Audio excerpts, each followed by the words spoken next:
morning to all my respected teachers, guardians and their friends. As we all know that we all have gathered here on the very special occasion of Republic Day. I want to speak about India in front of all of you. First of all, I would like to thank my class teacher because of whom I got a golden opportunity to say something about my beloved country. On this great occasion of Republic Day, on this plate of Mount Maktab, dear friend, India is one of the ancient civilizations in the world and is also the seventh largest country in the world.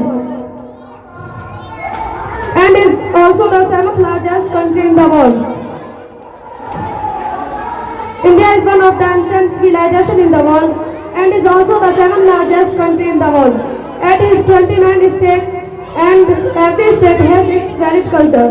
India is one of the ancient. Assalamu alaikum warahmatullahi wabarakatuh.